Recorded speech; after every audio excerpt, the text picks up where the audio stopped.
The Selfish Path to Romance. Download Chapter 1 for free at drkenner.com. Now, I can remember back when I was a child, and my parents, my father especially, was a salesman, so he used to travel the country. And sometimes he would take us, for a long trip to Ohio from Rhode Island. And sometimes he would go on his own for a week or 2 weeks. Sometimes he would go with my mother, and they would go overseas. And one time, I remember being in grade school, very young, and I remember I was called in and told that my parents will not be returning because they're in some sort of a hurricane at sea. So you can imagine the imagery that I had. I thought I had lost my parents. I thought I would never see them again. And being very young and impressionable and extremely scared, I felt like travel was a danger. I encoded that, and I didn't know why. Years later, every time I went to travel, or if somebody I love went to travel, I would get this rush of anxiety, and I didn't know where it came from. That's the goal of therapy, is to figure out where your feelings come from. What is the source? And when I figured it out, it basically helped me a lot, because then I didn't have to live being afraid of people traveling. And I travel, and every so often that old feeling returns, but pretty much it's dead. Pretty much when it does come back, I just feel it a little bit. I can just tell myself, oh, that's that old feeling. Everything's fine, Ellen. And so what happens if your parents go away, even if you're an adult and you feel scared? That's a question that I got from Jeanette. Hi, Dr. Kenner. My father has been away for the past 6 months. I'm 24 years old and I can get a bit emotional. Even though we talked daily, I couldn't call him. He had to contact me. But he's returned home and we can talk whenever we please. But I still find when I talk, I get choked up and feel the tears again. Why this sadness even though he's home? Thanks, Jeanette. So, Jeanette, that's why I shared my story, because the old feelings can still come back.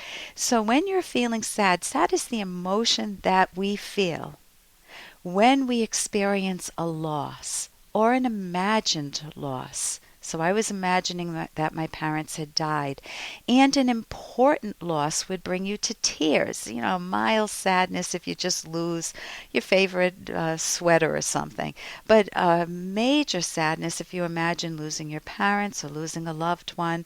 And you log it in. We encode those experiences. And so when your father left, even though you're 24 years old, you're having that strong emotion of sadness. So what you want is the skill of introspecting, meaning looking inward, gently, lovingly asking yourself, when you feel sad, what's going through my mind now? And your initial answer might be, I don't know. I don't know. I have no idea. I'm clueless. That is always the starting point of therapy. That's always the starting point of introspection. That's always the start of the self-detective work. So stay with it. You've asked yourself a question, what's going through my mind? Why am I feeling sad? And you can ask yourself, if my tears could speak, what would they say? And when you say that you're a bit of an emotional person, I smile, because that may be a benefit. Hey, I got to interrupt this because we've got to pay some bills. 30 seconds, that's it. A very quick ad, and then Ellen will be back. Romance. I wish I knew more about what girls want from a relationship. Boy, I wish I knew more about what I want.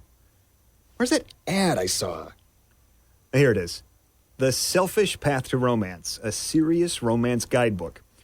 Download Chapter 1 for free at selfishromance.com and buy it at amazon.com. The Selfish Path to Romance. That is interesting. And when you say that you're a bit of an emotional person, I smile, because that may be a benefit. You don't want to get rid of your emotions.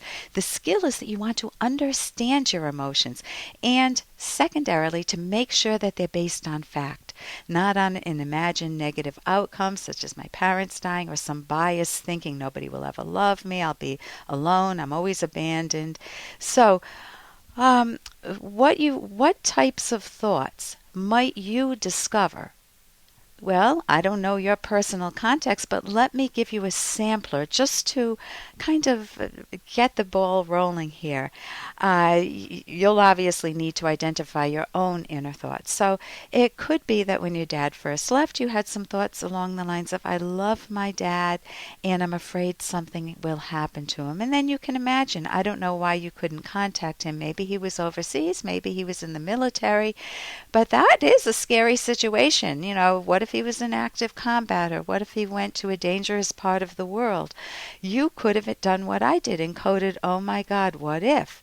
And in another situation could be that you might have felt abandoned by him. You might have felt, if he could leave me for 6 months. Now, granted, you're 24 years old, but you can look back. Was there any time he ever left you or someone significant left you? That's the type of therapy detective work that's important. If you're not feeling, oh my gosh, even though he calls every day, it feels like a duty. I feel like I'm not that important in her life. That's a conversation to have. Is that a self-esteem issue, or is there a dynamic with your dad that you want to work on? If you feel dependent on him, if that's the type of theme that comes up, I feel dependent on him emotionally, financially, I can't make it on my own, then you want to figure out how to make it on your own, because you don't want that experience through life that you can't make it on your own. If you feel that, oh my gosh, he left mom, he divorced mom, or she divorced him, what if he leaves me too? You want to work through that. And again, you can always get some help with that in therapy. And there's a wonderful book, Mind Over Mood.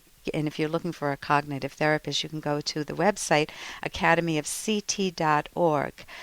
So all of these types of thoughts, and maybe yours are very different, but you can look at them more carefully to see if they are fact-based. If they're not 100% true, you might find that when you change your thoughts to be more accurate, your emotion changes too. It's not that you get rid of emotions, but it might be more relaxed. You might not feel that intense sadness. And you're also able to focus and find better solutions if you can actually name what's going on in your mind, just rather than just swimming in a negative emotion.